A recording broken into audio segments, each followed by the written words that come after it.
우리 다 같이 이 시간 경건한 마음으로 영과 진리로 하나님 앞에 예배를 드리겠습니다.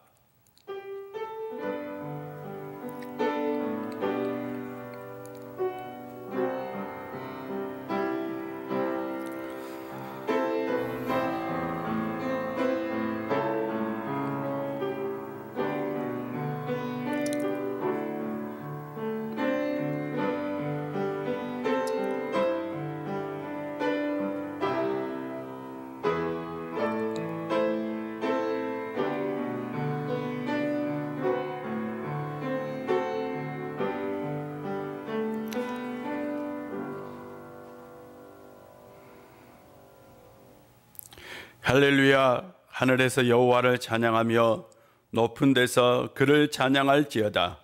그의 모든 천사여 찬양하며 모든 군대여 그를 찬양할지어다. 해와 달아 그를 찬양하며 밝은 별들아 다 그를 찬양할지어다. 하나님은 영이시니 예배하는 자가 영과 진리로 예배할지니라. 아멘. 만왕의 왕 되신 하나님, 지난 한 주간 크신 권능으로 저희들을 지켜주시고 인도하여 주신 은혜에 감사드립니다. 주님의 사랑이 있어 행복했습니다. 주님의 능력이 있어 평안했습니다. 주님의 은혜가 있어 감사했습니다.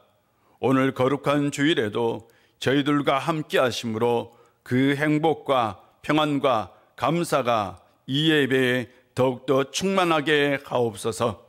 마음과 정성, 영과 진리로 온몸을 산제사로 드리는 우리의 예배를 기쁘게 받아 주옵소서. 이 시간 성령의 임재를 통해 들려주시는 진리의 말씀으로 배부르게 하시고 생수와 같은 은혜가 임하여 저희들의 상한 심령이 위로를 받고 갈급한 영이 충만해지고 삶 가운데 기쁨이 가득하게 하옵소서. 예수님의 이름으로 기원하옵나이다. 아멘. 다 같이 사도신경으로 우리의 신앙을 고백합니다. 나는 전능하신 아버지 하나님 천지의 창조주를 믿습니다. 나는 그의 유일하신 아들 우리 주 예수 그리스도를 믿습니다. 나는 그는 성령으로 잉태되어 동정녀 마리아에게서 나시고 본디오 빌라도에게 고난을 받아 십자가에 못 박혀 죽으시고 장사된 지 사흘 만에 죽은 자 가운데서 다시 살아나셨으며 하늘에 오르시어 전능하신 아버지 하나님 우편에 앉아 계시다가 거기로부터 살아있는 자와 죽은 자를 심판하러 오십니다. 나는 성령을 믿으며 거룩한 공교회와 성도의 교제와 죄를 용서받는 것과 몸의 부활과 영생을 믿습니다. 아멘. 찬송가 39장 찬송합니다.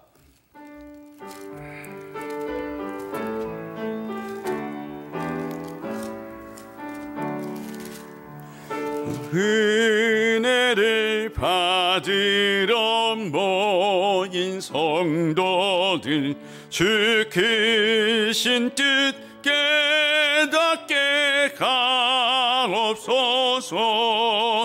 내 고통의 멍에를 다 벗게 되니 날 구속하신 이름 찬양하리. 우리를 곁에서 인도하시니 그 거룩한 나라가 이뤄지네. 저 마귀와 싸워서 늘 승리하니 큰 영광 주께 돌려 찬양하리.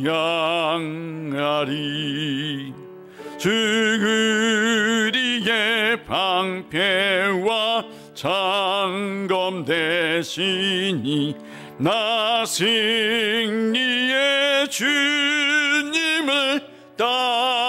이릅니다.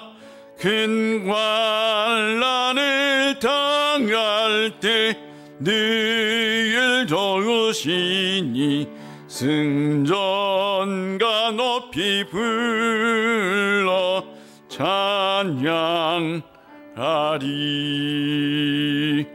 아멘.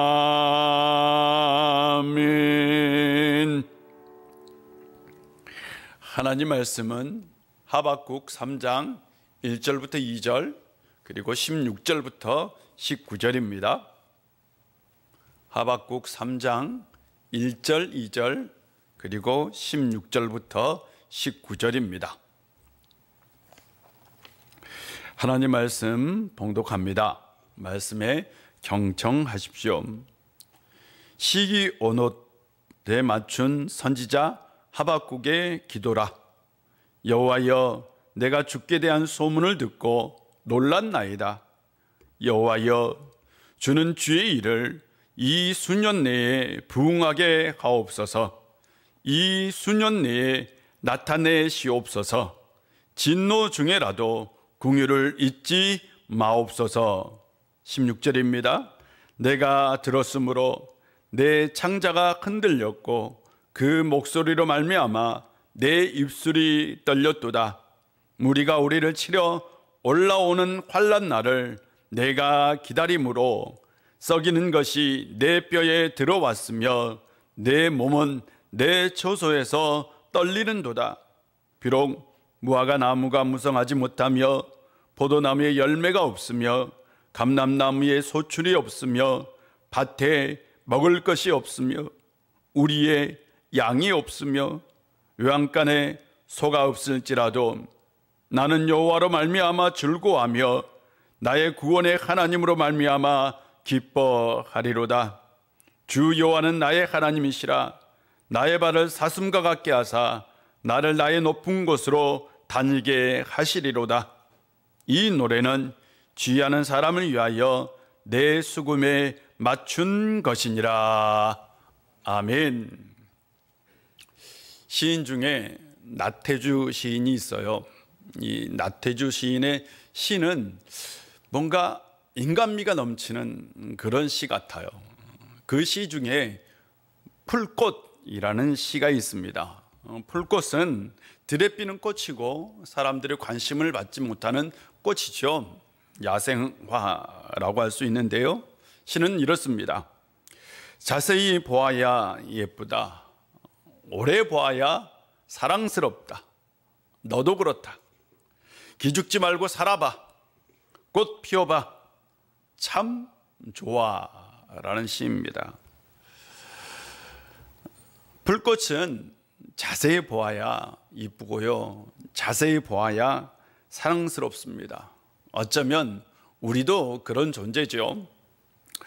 우리는 대중의 인기를 먹고 사는 존재도 아니고 매일 뉴스에 오르내리는 그런 사람도 아닙니다. 그저 하루하루를 평범하게 살아가는 사람입니다. 우리는 그냥 이름도 없이 빛도 없이 살지만 그래도 자세히 보면 아름답고 이쁘죠? 그렇지 않습니까? 예수님의 산상수훈에 오늘 있다가 내일 아궁이에 던져지는 들풀도 하나님이 이렇게 입히시거든 하물며 너희일까 보냐라는 말씀이 있어요. 우리가 들풀 또한 풀꽃 같은 존재이지만 하나님께서는 우리에 대한 인생 계획을 가지고 있다라는 예수님의 말씀이지요. 저는 설교를 준비하면서 요즘 우리가 하나님의 계획을 너무나 무시하고 사는 것은 아닌가, 하나님의 뜻을 무시한 채 내 마음대로 내 뜻대로 살아가고 있는 것은 아닌가라는 이런 생각을 해보았습니다. 분명 우리는 하나님의 자녀이고 하나님의 백성입니다. 우리가 어떤 처지에 있든 어떤 삶을 살고 있든 우리를 향한 하나님의 계획은 분명히 있습니다. 닉 워렌 목사님은 목적이 이끄는 삶이라는 책에서 우리를 향한 하나님의 목적 목적이 있다라는 거죠. 목적. 이것을 우리는 하나님의 계획이라고 얘기합니다. 그러면서 그는 하는 얘기가 그 목적이 인생을 이끌어야 한다라고 얘기를 하죠. 즉 하나님의 계획이 우리의 인생을 이끌어 나가야 된다라는 얘기죠. 우리가 예배를 드리고 기도하는 것이 결국 하나님의 뜻을 찾고 하나님의 뜻대로 살기 위해서죠. 우리를 향한 하나님의 계획이 있다면 그것을 무시하거나 그것을 잊지 않는 성도님들이 되었으면 좋겠습니다. 하박국 선지자의 이름은 끼얹다라는 뜻이에요. 끼얹다. 그렇게 보면 가슴이 따뜻한 선지자였던 것으로 추정됩니다. 그 당시 성전에서요, 음악을, 악기를 다루고 음악을 들려주면서 하나님의 말씀을 전하는 성전 선지자가 있었다고 그래요. 성전 선지자, 좀 특별한 것 같지 않습니까? 옛날에는 제사장과 선지자가 구별되어 있었어요. 제사장은 하나님의 백성들이 죄를 지었을 때 그것을 가지고 하나님께 나가는 사람이고, 선지자는 이 세상을 보면서 하나님의 말씀을 받고 계시를 백성들에게 전하는 사람이죠. 그래서 선지자들은 주로 백성들이 있는 곳에서 활동을 했고, 제사장들은 성전에서 활동을 했어요. 그러니까 선지자의 주 무대는 성전이 아니에요. 근데 성전에서 활동하는 선지자들이 있었다라는 거죠. 그들을 성전 선지자라고 얘기합니다. 그들은 백성들이 아픔과 고통을 가지고 성전을 찾아와서 하나님의 뜻을 구할 때에 그때 음악을 들려주면서 하나님의 계시의 말씀을 들려준 선지자들이라고 얘기합니다. 그런데 바로 하박국 선지자가 이 성전 선지자였을 것으로 추정합니다. 그는 어떤 사람이었을까요? 첫째로 그는 백성들의 고통을 이렇게 껴안은 선지자였어요. 그의 이름이 뜻이 끼얹다죠. 그는 성전에서 사람들의 고통, 아픔을 다 듣고 그것을 껴안고 하나님께로 나아갔던 선지자입니다. 사람들의 절망적인 이야기, 고통스러운 얘기, 슬픈 얘기, 아픈 이야기, 애절한 얘기들, 이 세상의 사람들마다 다 사연 있고 아픔 있잖아요. 다 각각. 그런데 그 사연들을 다 듣고요, 그 문제를 안고 사람들에게 하나님의 말씀을 전한 선지자였던 거죠. 그런 의미에서 그는 백성들의 위로자였고 상담자였던 겁니다. 신학자 폴 틸리는 사랑의 첫 번째 의무는 상대방에게 귀를 기울이는 것이다. 사랑의 첫 번째 의무는 뭐냐? 상대방의 얘기를 듣는 것이다 라는 얘기를 한 거죠. 그런데 요즘은 들어주는 사람이 없죠. 쉽게 말하면 좋은 말동무가 없다라고 표현할 수 있는 것 같아요. 특별히 코로나 때문에 말동무가 더욱더 사라지는 세상이 되었습니다. 그런데 하박국 선지자는 어떤 선지자였느냐? 바로 백성들의 말동무였던 것 같아요. 말동무. 참 좋지 않습니까? 두 번째로 그는 시대의 아픔을 껴안았던 선지자입니다. 하박국 선지자가 활동했던 시기는 이스라엘이 멸망하기 직전으로 추정됩니다. 정치는 부패하고 지도자들은 자신들의 탐욕만을 채웠어요. 정의는 사라지고 불의와 불법이 판을 치는 세상이었습니다. 신뢰가 무너지고 거짓만이 난무하는 세상이었습니다. 거짓으로 사람이 성공하고 불법을 저지른 사람이 부자가 되고 우상 숭배하는 사람이 더 잘 사는 세상이었습니다. 하나님이 세운 그 나라에 하나님도 없고 말씀도 없고 신앙도 없었던 거죠. 하박국 선지자는 이런 시대의 아픔과 고통을 껴안고 하나님 앞에 나아가 부르짖었던 선지자입니다. 사람들은 오로지 자신의 삶에 몰두할 때에 그는 하나님의 나라를 위해서 기도했던 거죠. 사람들이 오직 자신의 성공과 영달에 취해 있을 때에 그는 정의와 불의, 공평과 불공평, 나라의 위기와 멸망, 이런 거대한 문제를 가지고 그 문제를 품고 하나님 앞에 기도했던 선지자, 참 대단한 선지자죠.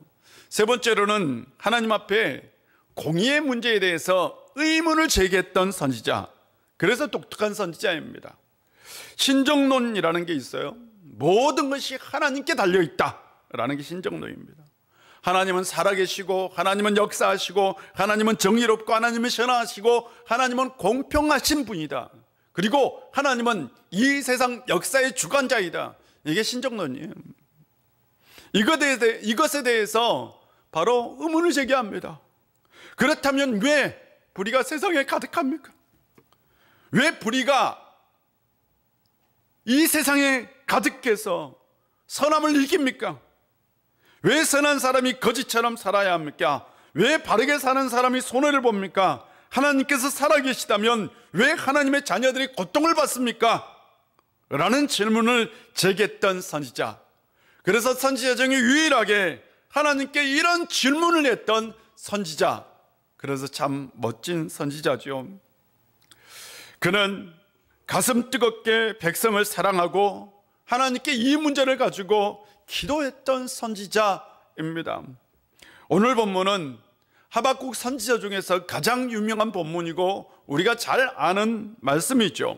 무화과 나무가 무성하지 못하며 포도나무에 열매가 없으며 감람나무에 소출이 없으며 밭에 먹을 것이 없으며 우리의 양이 없으며 외양간에 소가 없을지라도 나는 여호와로 말미암아 즐거하며 나의 구원의 하나님으로 말미암아 기뻐하리로다.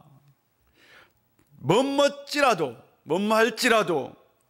이렇게 살 수 있다면 얼마나 좋을까요? 가난할지라도, 내가 궁핍할지라도, 내가 부족할지라도 나는 하나님으로 말미암아 즐거워하고 기뻐할 것이다. 우리가 이런 고백을 할 수 있었으면 참 좋겠어요. 하박국 선지자가 이런 고백을 할 수 있었던 비결이 뭘까라는 거죠. 2절을 보면 여호와여 내가 주께 대한 소문을 듣고 놀랐나이다 라고 얘기합니다. 우리말 성경에는 나는 주의 명성을 듣고 두려웠습니다 라고 번역을 했어요. 주께 대한 소문, 이 뜻이 언어에서는 그가 하나님께 들은 것이라는 의미가 훨씬 더 가까워요. 그가 하나님으로부터 들은 거예요. 하나님으로부터 직접 들은 것, 어떤 거일까요? 1장을 보면 그는 하나님께 질문하죠. 왜 저로 하여금 불의를 보게 하십니까? 왜 죄악을 쳐다보게 하십니까? 파괴와 폭력이 제 앞에 있습니다. 갈등이 있고 싸움이 있습니다. 율법이 지켜지지 않고 정의가 시행되지 않습니다. 악인이 의인을 에워싸고 정의가 왜곡되고 있습니다. 하나님 어떻게 합니까? 하나님께서 응답하죠. 그런 악인들을 내가 심판하기 위해서 바벨론을 이용할 것이다 라는 것이 하나님의 응답입니다. 그때 선지자는 또 질문하죠. 주의 눈은 정결해서 죄악을 보지 못하고 죄악을 그냥 바라보지도 못하십니다. 그런데 악한 사람이 자기보다 의로운 사람을 파괴하고 있는데 왜 반역자들을 조용히 바라보고만 계십니까? 즉 바벨론이 어떻게 선한 이스라엘 사람들을 멸망시킬 수 있겠습니까? 라는 거예요. 그때 하나님께서 응답하시죠. 의인은 믿음으로 말미암아 살리라. 그리고 그 바벨론도 나중에 내가 심판할 것이다 라고 말씀하십니다. 하박국 선지자는 하나님의 응답에 놀랐어요. 놀랬다라고 오늘 본문은 기록하고 있지만 원래 이 본문은 두려웠다라는 것이 더 가깝습니다. 그래서 다른 성경들은 두려웠다라고 번역을 합니다. 하나님의 말씀, 이스라엘과 세상을 향한 하나님의 계획이 어떤 것인가를 듣고 그가 두렵고 떨렸다. 그가 두렵고 떨렸다라는 것입니다. 이런 거죠. 예를 들어서 우리가 하나님께 나아갔어요. 너무나 아프고 고통스러운 일이 있어서 하나님께 나갔어요. 하나님, 왜 이런 일이 내 인생에 있습니까? 라고 하나님께 나아갔어요. 하나님께 따뜻이 물었어요. 그런데 하나님께서 응답 보여주셨어요. 하나님의 그 원대한 계획을, 우리를 향한 하나님의 계획, 내 자신을 향한 하나님의 계획을 과거, 현재, 미래부터 쫙 보여주십니다. 그리고 의인의 영광과 악인의 심판도 보여주셨습니다. 그때 우리는 어떻게 할까요? 그때 우리는 두렵고 떨리겠지요. 그러므로 우리가 하나님의 음성을 듣는 것이 참 중요합니다. 하나님의 음성을 듣기 위해서는 하나님의 말씀을 가까이 해야 합니다. 그러므로 늘 하나님의 말씀을 가까이 하고 그 말씀을 통해서 꼭 하나님의 음성을 들을 수 있는 성도님들이 되시기를 바랍니다. 그가 하나님 앞에서 두렵고 떨렸어요. 하나님 음성을 들었으니 얼마나 두렵고 떨리겠습니까? 그러고 나서 그는 뭐라고 기대했겠습니까?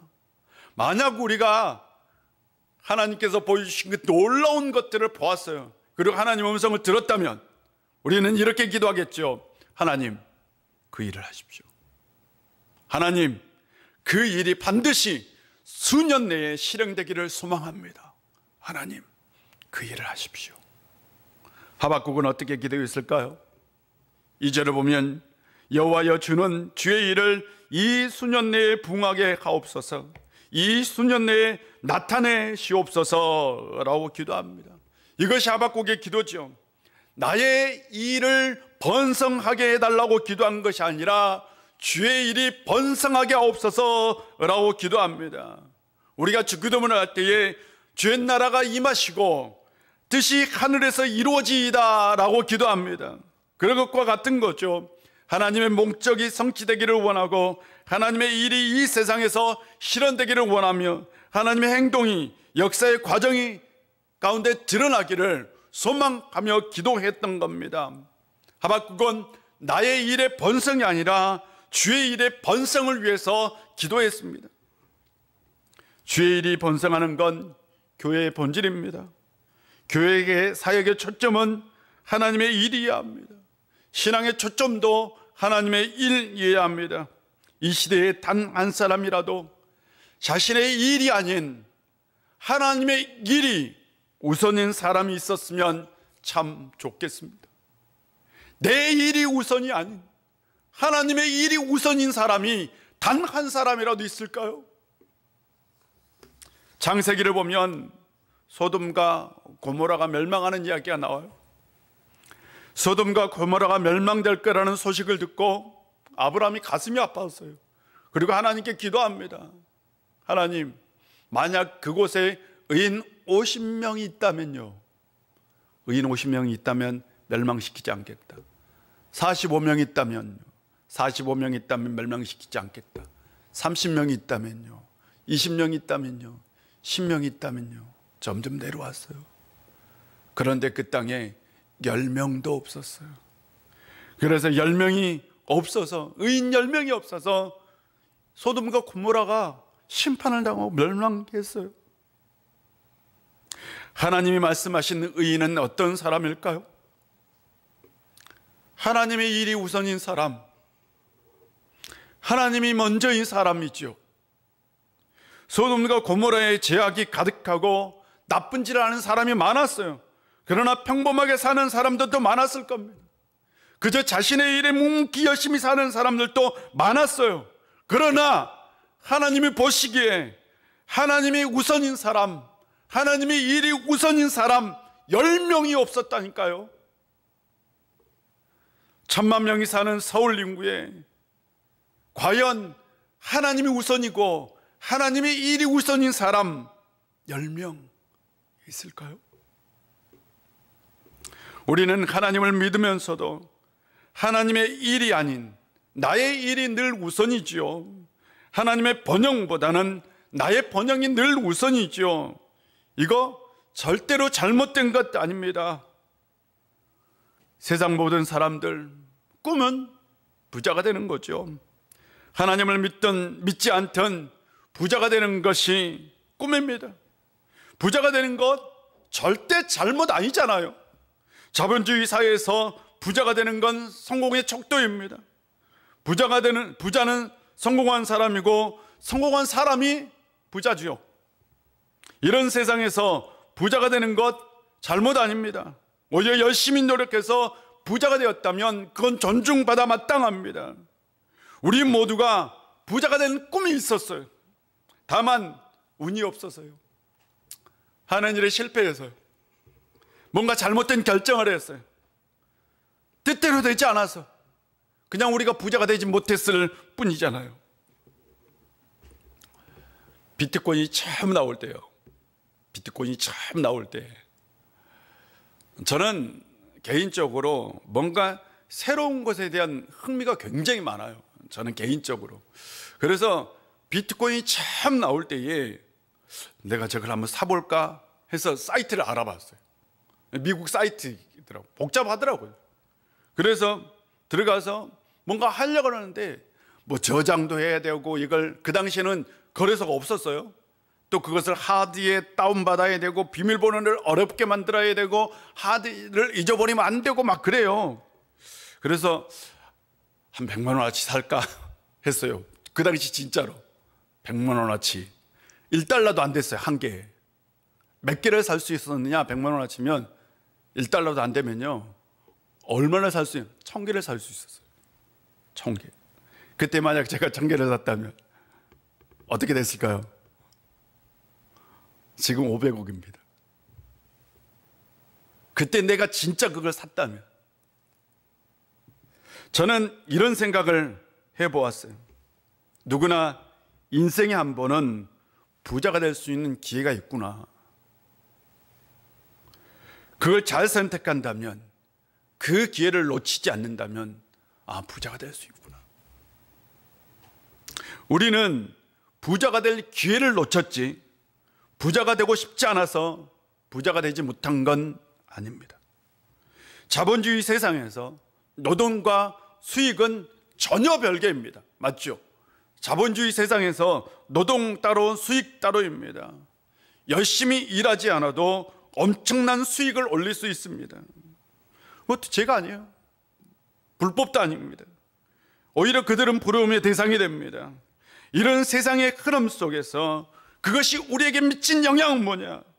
하나님의 일보다 우리의 일이, 하나님이 잘 되는 것보다 우리가 잘 되는 것이 우선이 되어버렸다는 거죠. 이것이 곧 신앙에 미치는 악영향인 겁니다. 그래서 교회 안에서도 내가 잘 되고 나서 하나님의 일도 하지, 이렇게 말해요. 내가 잘 돼야 그 다음에 하나님의 일도 하지. 교회 안에 깊이 자리를 잡고 있는 성공의 가치관입니다. 네, 맞아요. 틀리는 것 아닙니다. 그러나 뭔가 불편하지 않습니까? 이런 시대의 흐름과 사조 속에서 우리가 만약 하나님의 능력과 우리를 향한 하나님의 계획을 우리가 알았다면요, 어떻게 될까요? 하박국 선지자는 분명히 하나님의 계획을 들었어요. 하나님이 어떤 분인지를 보았어요.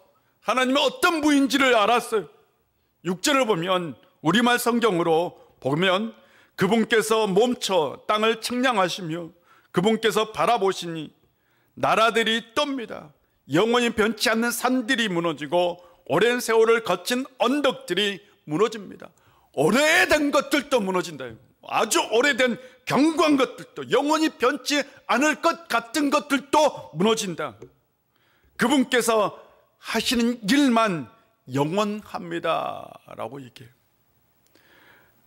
하박국 선지자는 신인식, 하나님 인식에 대한 인식이 분명했어요. 그분 앞에 세상에 영원한 거 없어요. 세상의 모든 나라, 세상의 모든 것들은 다 무너질 겁니다. 오직 하나님의 일만 영원하죠. 12, 13절을 보면, 주께서는 진노로 땅을 점령하셨고 분노로 민족들을 질바쁘셨습니다. 주께서는 주의 백성을 구원하시려고, 주의 기름 부음 받는 사람들을 구원하시려고 나오셨습니다. 주께서 악한 사람의 집 우두머리를 쳐부셨고 발에서부터 머리까지 발가 벗기셨습니다. 이게 하나님이 하시는, 하나님은 진노로 세상의 악한 사람들을 심판할 것이고 악을 조금이라도 용납하지 않으실 것이고 응징하실 것이라는 말씀이죠. 그러나 의인은 구원할 것이다. 그러나 주의 백성, 주의 기름 부음 받는 사람은 하나님께서 반드시 구원할 것이다. 이것이 곧 하나님의 변함없는 영원한 계획인 거죠. 15절 16절입니다. 주께서 말을 타시고 바다를 짓밟으시고 물을 크게 휘저으십니다. 그 소리를 듣고 내 뱃속이 뒤틀렸습니다. 그 소리에 내 입술이 떨렸습니다. 내 뼈가 썩어 들어가고 내 다리가 후들거렸습니다. 그러나 나는 우리를 침략하려고 오는 백성들에게 닥칠 재앙의 날을 조용히 기다릴 겁니다. 하박국 선지자는 하나님의 그 능력과 그 위엄과 그 소리에 창자가 뒤틀리고 입술이 떨리고 다리가 후들거렸다고, 하나님의 위엄 앞에서 내가 다리가 떨렸다, 다리가 후들거려, 입술이 막 부들부들 떨렸다, 막 창자가 뒤틀렸다, 그러면서 고백합니다. 악인의 재앙을 날을, 그날을 나는 조용히 기다릴 것이다. 하박국 선지자는 악인에 대한 하나님의 심판, 불의에 대한 하나님의 심판, 그리고 의인에 대한 하나님의 구원을 확신했어요. 하박국 선지자는 하나님의 말씀을 듣고 보고 경험했습니다. 그는 하나님의 계획이 무엇인지 알게 되었습니다. 그리고 난 다음에 이렇게 고백하죠. 비록 무화과 나무가 무성하지 못하며 포도나무에 열매가 없으며 감람나무에 소출이 없으며 밭에 먹을 것이 없으며 우리의 양이 없으며 요양간에 송아가 없을지라도 나는 여호와로 말미암아 즐거워하며 나의 구원의 하나님으로 인하여 기뻐하리로다. 17절 18절의 고백은 하나님의 말씀을 듣는 자, 하나님이 누구인지 아는 자, 하나님의 계획을 아는 자만이 할 수 있는 고백입니다. 우리는 하박국 선지자를 통해서 이 세상을 향한 하나님의 계획, 우리를 향한 하나님의 계획, 내 인생을 향한 하나님의 놀라운 계획이 있다는 것을 알게 됩니다. 내가 지금 어떤 자리에 있고, 내가 지금 무엇을 하고, 내가 지금 어떤 상황 가운데 있다 할지라도 하나님의 계획은 있습니다.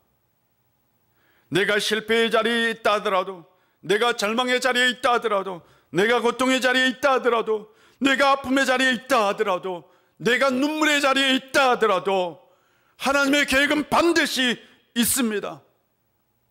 이것이 바로 하박국이 본 거예요. 이것을 믿는 것이 신앙입니다. 예배에는 세 가지 뜻이 있다, 제가 말씀을 드렸었어요. 경배하다, 굴복하다, 섬기다입니다. 하나님을 높이고 찬양하는 것이고, 하나님 앞에 내가 굴복하는 것이고, 내가 하나님께 모든 것을 바쳐 헌신하는 거죠. 그것이 예배입니다. 우리가 예배를 드리는 걸 상상해 보세요. 우리가 하나님께 찬양하고 기도하고 말씀을 듣고 헌금하고 축복을 받습니다. 왜요? 이 모든 게 뭐예요? 하나님 앞에 나 자신을 굴복시키는 거죠. 하나님의 뜻 앞에, 하나님의 계획 앞에 내 자신을 굴복하는 거죠. 우리를 향한 하나님의 뜻과 계획이 있다면, 하나님의 목적이 있다면 그건 분명히 선하고 좋은 것입니다. 최상의 것이고 멋진 것입니다. 하나님께서 우리에게 최고로 좋은 것을 주실 겁니다. 예수님께서 분명히 우리에게 그렇게 말씀하셨어요. 하나님께서 가장 좋은 것을 우리에게 주신다고, 가장 이상적인 것을 우리에게 줄 것입니다. 이것이 하나님의 계획이고 하나님의 목적입니다. 그 하나님의 뜻 앞에 우리 자신을 굴복시키는 것, 그것이 예배입니다. 무화과 나무가 무성하지 못하며 포도나무에 열매가 없으며 감람나무에 소출이 없으며 밭에 먹을 것이 없으며 우리의 양이 없으며 요양간에 소가 없을지라도 나는 여호와로 말미암아 즐거워하며 나의 구원의 하나님으로 말미암아 기뻐하리로다. 하박국의 기도이고 하박국의 찬양이죠. 이 고백은 내가 하나님의 계획 앞에, 하나님의 목적 앞에 내 자신을 굴복시키겠습니다 라는 고백이죠. 하나님의 뜻대로 살겠습니다, 하나님의 말씀대로 살겠습니다 라는 고백이죠. 한 주간 이 말씀으로 위로를 받고 하나님의 뜻과 계획을 따라 살아가는 성도님들 되시기를 주의 이름으로 축복합니다. 기도하겠습니다. 아버지 하나님, 오늘도 우리 가운데 함께 해주시고 은혜 주셔서 참 감사합니다. 우리를 향한 하나님의 계획과 하나님의 섭리와 하나님의 그 목적이 있는 줄 믿습니다. 그 하나님의 계획 앞에 우리 자신을 굴복시키는 것 예배인 줄 믿습니다. 아버지 하나님, 오늘도 우리는 하나님의 뜻 앞에 굴복하는 마음으로 예배합니다. 하나님의 뜻대로 살 수 있는, 하나님의 계획대로, 하나님의 섭리대로 살아갈 수 있는 저희들 되게 하여 주옵소서. 아버지 하나님, 한 주간 살아갈 때에 우리 우일의 모든 권속들 지켜주시고 보호하여 주옵소서. 예수님의 이름으로 기도합니다. 아멘. 우리 찬송가 543장 찬송합니다.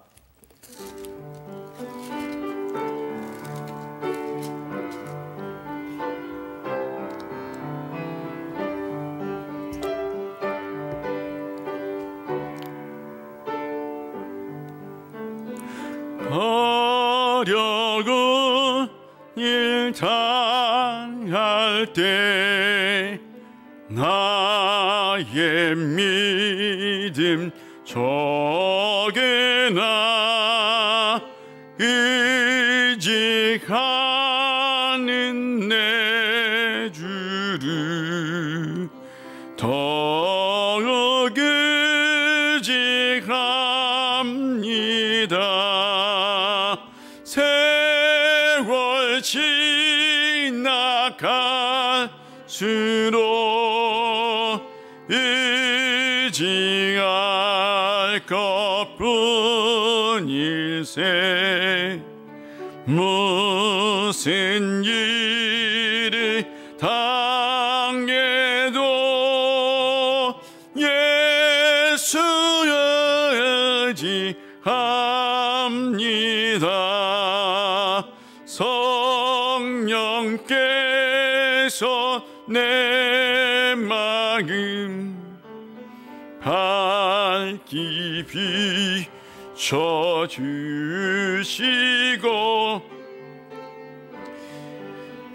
노하심 따라서 주만 의지합니다.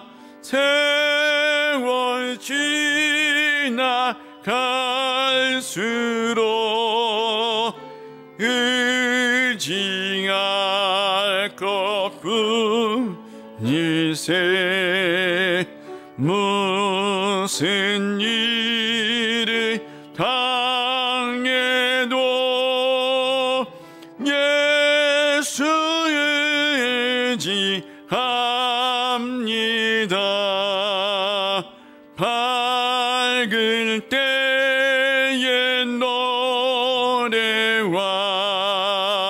어두울 때의 기도로 위태할 때 도움을 주께 간구합니다. 세월 지나갈수록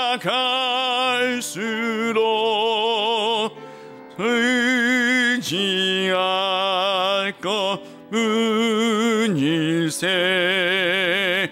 무슨 일을 당해도 예수 의지합니다. 생명 있을 동안에 예수 의지합니다. 천국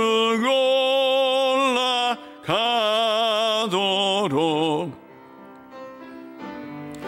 지할 것뿐일세.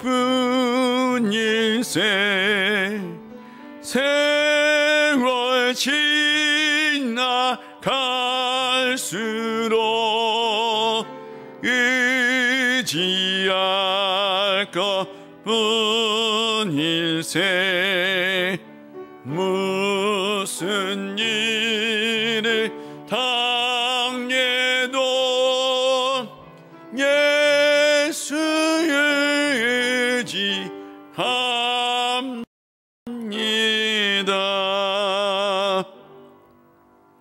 기도하겠습니다. 아버지 하나님, 오늘도 우리 가운데 함께해 주시고 이렇게 예배드릴 수 있도록 은혜 주셔서 참 감사합니다. 하나님께서 한 주간 우리를 지켜주시고 보호해 주시고 함께해 주신 은혜에 감사해서 이 시간 주님 앞에 예물을 가지고 나왔습니다. 이건 하나님의 것입니다. 하나님의 것으로 고별한 것입니다. 하나님께 드리고자 한 것입니다. 이 예물을 받아주시고 드리는 손길 위에 하늘의 신령한 복과 땅의 기름진 복으로 채워주셔서 30배, 60배, 100배의 결실이 있게 하여 주옵소서. 또한 지어지는 이 예물을 통해서 이 땅에 하나님의 나라가 이루어지고 이 땅 가운데 죽어난 영혼들이 다시 회복되고 이 땅의 복음의 역사가 다시 새롭게 쓰여지고 또한 우리 교회가 그 사명을 잘 감당하게 하여 주옵소서. 특별히 우리 우일교회가 이 코로나 시국에서도 신앙이 회복되고 믿음이 회복되고 또한 다음 세대를 살리고 세우는 교회가 되게 하여 주옵소서. 우리는 한 주간 이 힘든 세상 살 것입니다. 두렵고 떨리는 세상, 이런 세상 속에서 하나님의 도움이 절실하게 필요합니다. 하나님의 도움 가운데 우리가 이 세상 속에서 복된 삶, 형통한 삶, 인생의 모든 문제가 해결되는 삶을 살게 하여 주옵소서. 특별히 환우들 가운데 함께하여 그 환우들 예수 그리스도의 이름으로 치유되고 회복되는 놀라운 역사가 있게 하여 주옵소서. 예수님의 이름으로 봉헌 기도 드립니다. 아멘.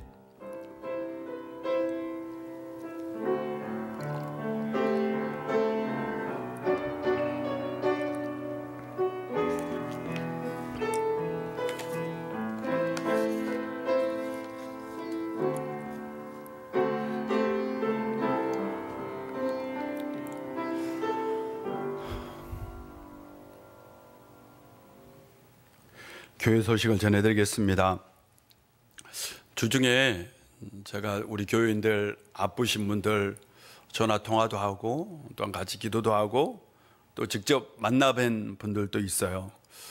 우리가 코로나 시국에 잘 뵙지 못하고 만나지 못했는데 근데 아프신 분들도 있고 또한 수술을 받으신 분도 있고 고통 가운데 있는 분도 있더라고요. 위해서 꼭 기도해 주셨으면 좋겠습니다. 환우들 한 분 한 분을 위해서 꼭 기도해 주시고 또한 아는 분들 이렇게 좀 소식 전해서 꼭 좀 기도 부탁드립니다.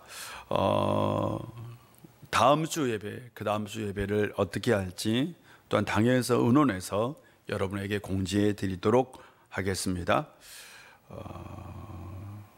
특별한 소식이 있으면 꼭 여러분들에게 전해 드리겠습니다. 우리 다 같이 결단 찬송하겠습니다.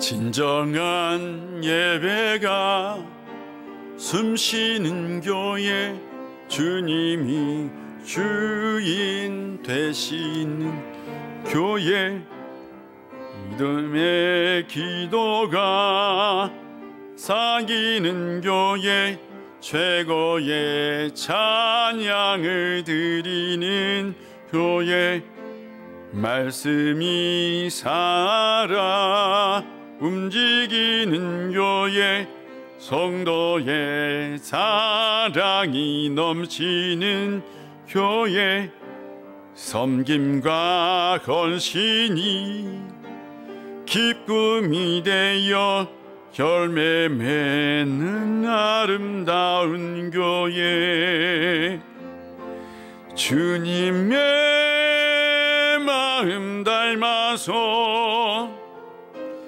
이웃을 사랑하는 주님의 영광을 위해서